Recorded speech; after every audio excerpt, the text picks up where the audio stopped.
The fluorescent lights hummed in the narrow corridor of death row.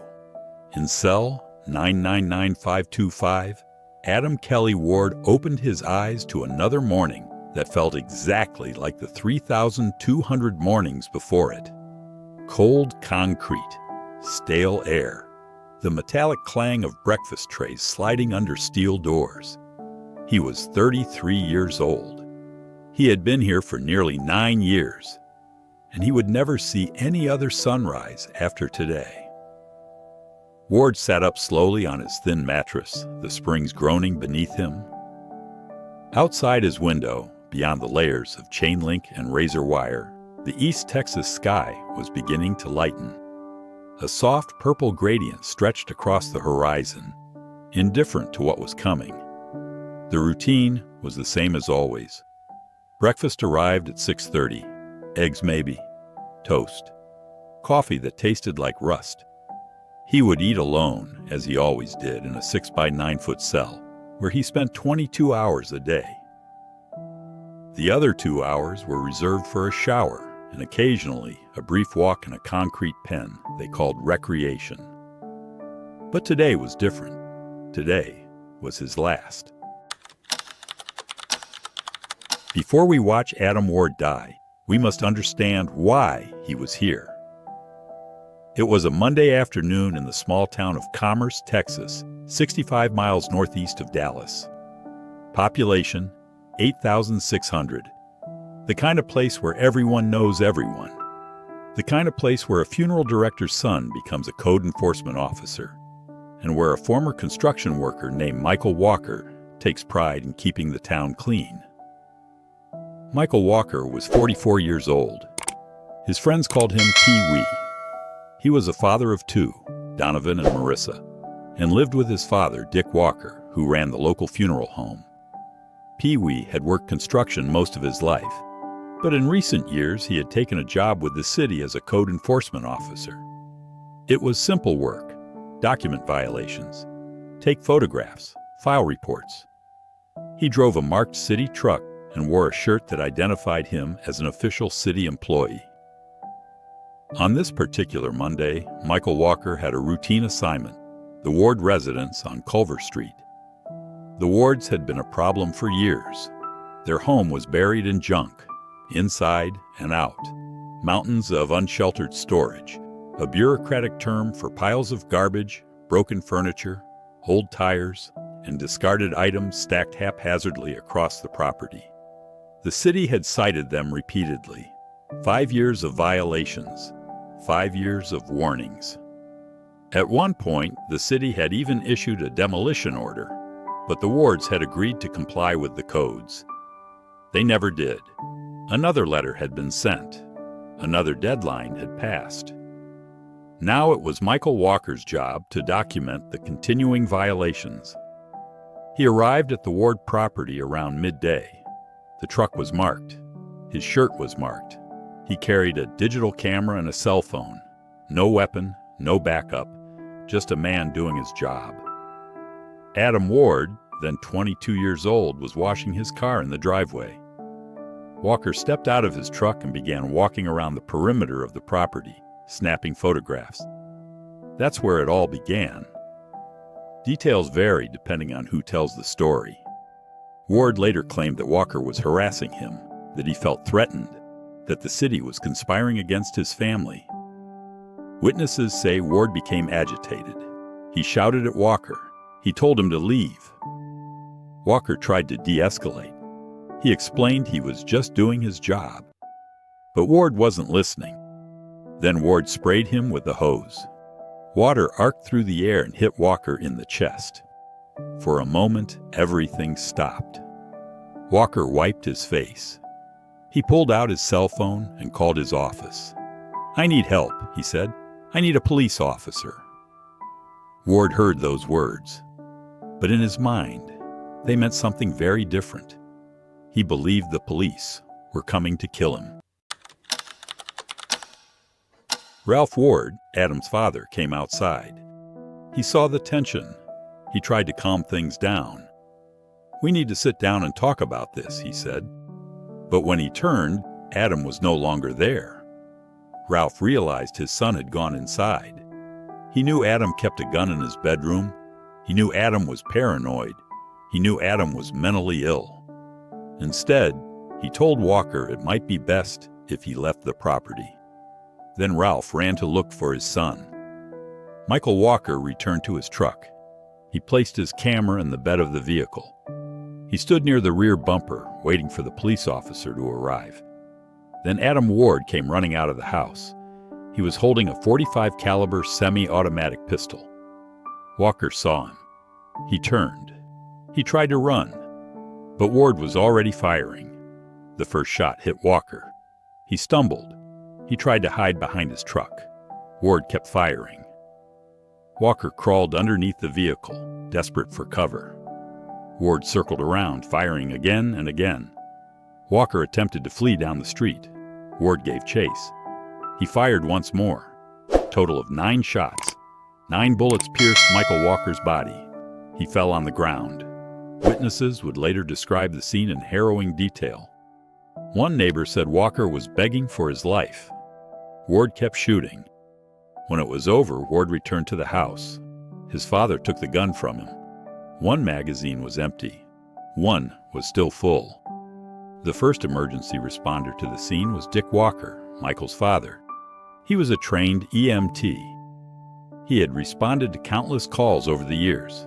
Car accidents, heart attacks, overdoses. But this was different. This was his son. Dick Walker knelt beside Michael. Blood pooled on the concrete. Michael was still breathing, but barely. Dick placed a breathing tube down his son's throat, trying desperately to keep him alive. I had to intubate my own son on scene to save his life, Dick Walker would later say. But it wasn't enough. Shortly thereafter, Michael Pee Wee Walker died. He was unarmed. He had been carrying only a camera and a cell phone. Adam Ward was arrested within hours. He didn't run. He didn't resist. He confessed almost immediately. In a videotaped statement to police, Ward explained his reasoning. The city of Commerce was after his family, he said. They had been conspiring against them for years. The code enforcement director, Fred Eaton, had threatened to tear down their house. Michael Walker was part of that conspiracy. I was in fear for my life, Ward said on the tape.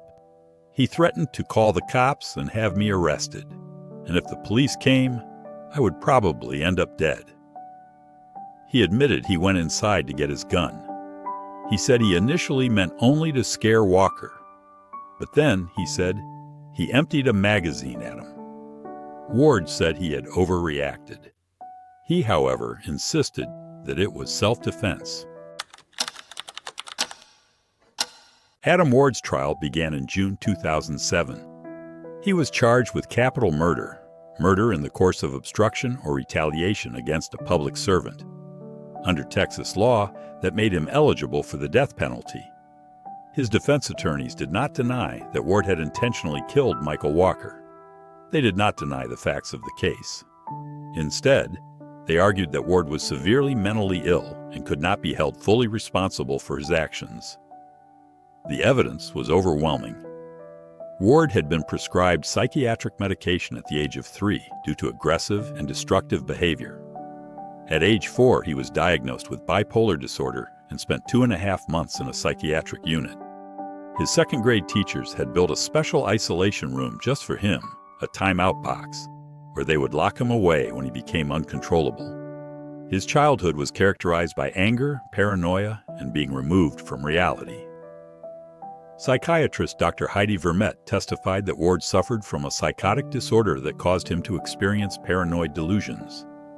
He believed people were conspiring against him. He believed the government was controlled by a secret organization, the Illuminati. He believed the city of Commerce was out to destroy his family, and he did not stand alone in these convictions. His father, Ralph Ward, shared them. Ralph Ward had a master's degree in engineering and a doctorate in education. He was intelligent, articulate, and deeply paranoid. Court documents described him as a hoarder who had filled the family home with piles of unsold items, old newspapers, and an arsenal of guns and ammunition. Ralph had been in conflict with the city for years. He had feuded with the Commerce Independent School District over the education methods used to teach Adam. He had threatened lawsuits. He had appeared at Adam's schools without warning, confronting teachers and administrators. One expert testified that Adam had been indoctrinated with his father's delusions. Together, Ralph and Adam Ward lived in a world where everyone was the enemy. The city council, the school district, the police, code enforcement officers like Michael Walker. In that world, Michael Walker was a threat. He wasn't just doing his job. And Adam Ward believes he had to defend himself. The prosecution argued that mental illness did not excuse murder. They pointed to Ward's IQ, which tested as high as 123. They argued that he understood right from wrong. They said his paranoia did not rise to the level of legal insanity. The jury deliberated. On June 28, 2007, they returned with a verdict: guilty of capital murder, sentenced to death. While Ward sat in his cell on death row, his legal team was engaged in a final, desperate struggle to keep him alive. His attorneys had filed a last-minute appeal to the United States Supreme Court. Their argument was straightforward. Adam Ward was too mentally ill to be executed. The Supreme Court had long held that individuals with intellectual disabilities, those with an IQ below 70, could not be executed. But mental illness? That was a different matter. The court had ruled that mentally ill prisoners could be executed if they understood they were about to be put to death and why. Ward's attorneys argued that the court's reasoning was flawed.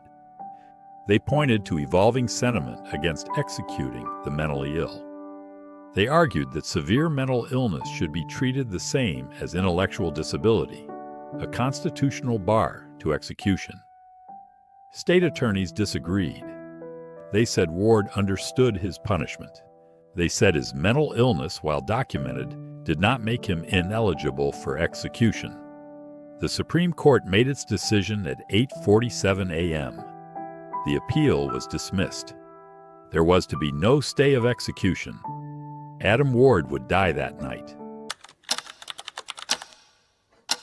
By noon, the reality of what was coming had settled over the prison like a fog.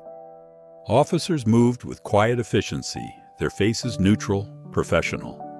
They had done this before. Ward was allowed a final visit from his parents. Ralph and Sue Ward arrived at the Polunsky Unit shortly after 11. They were escorted through security, through the checkpoints, through the heavy steel doors that separated the living from the condemned. The visit took place in a small booth separated by thick plexiglass. No physical contact was allowed. No hugs, no handshakes, just voices through a phone receiver and the distorted reflection of faces pressed against the glass. Details of what was said during that visit remain private. But those who knew Ward described him as a man who loved his mother deeply, who worried about her constantly, who feared what his death would do to her. He had spent the last months writing her letters, reassuring her, trying to ease the unbearable weight of what she was about to endure. Ralph Ward, the man who had raised him in isolation, who had fed his paranoia, who had filled their home with guns and conspiracy theories, sat on the other side of that glass. Whatever words passed between them, they were the last. The visit concluded at 1:15 p.m. Ralph and Sue Ward departed the prison. They would not witness the execution. In the hours that followed, Ward met with Reverend Deanna Golson, a woman he had never seen in person before that day, and that they had become pen pals over the previous months after Ward's mother, who attended Golson's church, had reached out to her. Golson, a pastor who had once believed in the morality of the death penalty, had agreed to correspond with him. Through letters, she had come to know him as soft-spoken, thoughtful, and consumed with worry about his mother. She had imagined a monster. Instead, she met a man who seemed almost childlike in his fear. The visit lasted an hour and a half. They spoke about faith, about fear, about what lay ahead. At the end of the conversation, Ward made a simple request. "I want to hold someone's hand," he said, "when they put me on that gurney. I don't want to be alone." Golsan didn't hesitate. "Yes," she said, "I'll be there." But when she made the request to prison officials, she was told it was impossible. The no-contact policy extended even to the execution chamber. Physical touch was a security risk, they said. There would be no hand-holding, no comfort. Golsan left the visiting booth with a feeling she couldn't quite name. Hopelessness, maybe. Or just the cold realization that thousands of people had prayed for Adam Ward's life, and it had changed nothing. By late afternoon, Ward was offered his last meal. The Texas Department of Criminal Justice no longer allowed special requests. An inmate named Lawrence Russell Brewer had abused the privilege in 2011 by ordering an elaborate meal and refusing to eat it. Now, condemned prisoners were given a selection from the standard prison menu. Ward chose beef, soft tacos, salsa, Spanish rice, mixed greens, corn, refried beans, and flour tortillas. He was offered a choice of water, tea, or punch.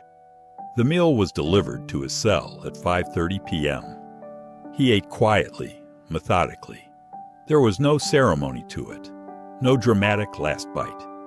Just a man eating food because his body still required it, even though it would be dead in 3 hours. When he finished, the tray was taken away. The cell door shut, and the waiting began. As the sun dipped below the horizon, a transport van pulled up outside the Polunsky Unit. Officers arrived at Ward's cell with handcuffs and leg irons. The protocol was precise, rehearsed, and emotionless. Ward was strip-searched, dressed in clean white prison-issued clothing and shackled at the wrists and ankles. He did not resist. He did not speak. He simply followed instructions, moving through the motions like a man in a dream. The drive from Polunsky to Huntsville was short, about 45 minutes under escort. Ward sat in the back of the van, flanked by correctional officers. Through the tinted windows, he could see the Texas landscape rolling past. Farmland, small towns, gas stations with flickering neon signs. Ordinary life, continuing as it always had. Of it, he should never see again. By 6:45 p.m., the van arrived at the Huntsville Unit, home to the state's execution chamber. The building was nondescript, utilitarian. A low brick structure with no windows. Inside, the air smelled of bleach and floor wax. Ward was escorted to a holding cell just steps from the death chamber. A sergeant and 2 officers stood watch. He was offered a sedative to calm his nerves. He refused. He wanted to be aware of everything. Outside the prison, a small crowd had gathered. Anti-death penalty activists held signs and candles. Some prayed, others chanted. Reverend Jeff Hood, a vocal abolitionist, stood near the police line, preparing to make a statement. Inside, witnesses began to arrive. Texas law required that executions be observed by a select group: media representatives, prison officials, and family members of both the victim and the condemned. Dick Walker entered the witness room with quiet resolve. He was joined by F. Duncan Thomas, the former Hunt County District Attorney who had prosecuted the case. Assistant District Attorney Kelly Aiken was there. So was Commerce Police Chief Kerry Cruz. A few friends and family members filled out the rest of the seats. Dick Walker had waited more than 10 years for this moment. His son had been shot 9 times while simply doing his job. He had died on a sidewalk in Commerce, Texas, while Dick arrived on the scene and tried desperately to save him. Dick had spent 8 years trying to let go of his anger, He had forgiven Adam Ward. He had prayed for Ward's salvation. But forgiveness did not erase the hole left by his son's death. And forgiveness did not mean Ward should not face any results of his conduct. Reverend Deanna Golson entered the witness room on the other side. She was joined by 3 of Ward's friends. His parents were not there. They had said their goodbyes. At 7:05 p.m., the heavy curtain separating the death chamber from the witness room was drawn back. Adam Kelly Ward lay strapped to a gurney. The restraints were tight across his chest, wrists, and ankles. An intravenous line had been inserted into each arm, connected to tubes that disappeared into the wall behind him. On the other side of that wall, an executioner, identity unknown, face unseen, waited with syringes of pentobarbital. The warden came forward. For a moment, there was only silence. Ward's eyes moved across the room, taking in the faces behind the glass. He found Reverend Golson. He found his friends. He took a breath. "This is wrong, what's happening," he began, his voice steady but strained. "This is not a capital case. It never was a capital case. I never intended to do anything. A lot of injustice is happening in all this." He paused, collecting himself. He thanked his supporters. He expressed love for his parents. He said he hoped some positive change could come from this. "I'm sorry that didn't work out. May God forgive us all." He took one more look at his friends. "I know there's something else I need to say," he whispered. And then quietly, almost as if surprised, "I feel it." Ward's eyes began to close. His breathing slowed. His chest rose and fell in shallow, irregular rhythms. The room was silent except for the faint hum of ventilation and the occasional shuffle of feet. Reverend Golson watched through the glass. She had promised to be there for him, to give him what comfort she could. But the plexiglass barrier remained. She could not hold his hand. She could not touch him. All she could do was to watch. At 7:26 p.m., Ward stopped breathing. At 7:30 p.m., a physician entered the chamber, placed a stethoscope to his chest, and checked for a pulse. There was not. At 7:34 p.m. was the formal announcement by the warden. Time of death, 6:34 p.m. The curtain fell. Outside the prison, the crowd dispersed slowly. Some wept. Others stood in silence. Reverend Jeff Hood crossed the police line in protest and was arrested on the spot. He would later say he felt God's presence as he was led away in handcuffs. Dick Walker left the prison quietly. He told reporters that the execution had put an end to the mental anguish and torture of the last 10.5 years. "I'm just glad this part of my life is over with," he said. "My son will never leave me. There's always going to be a hole in a person's heart. My son was my best friend. I can focus on more positive stuff now." Reverend Golson walked out of the witness room with a feeling she could only describe as hopelessness. She had watched a man die slowly, knowing that thousands of people had prayed for his life, and it had changed nothing. Commerce Police Chief Kerry Cruz, who had also attended the execution, called it a tragedy for both families. He hoped it could provide closure so they could move on. Adam Kelly Ward was the 9th person executed in the United States in 2016. He was the 5th in Texas. He would not be the last. There are countless stories like Adam's, cases that need to be told, locked away, and waiting for the right moment to come to light. To dive deeper and gain access to the files and details that could shed more light on these untold stories, we need to reach 1,000 subscribers. Now here's my take on this case. I understand that Adam Ward was an adult and should be held responsible for his actions. But I also believe his father shares some of the blame.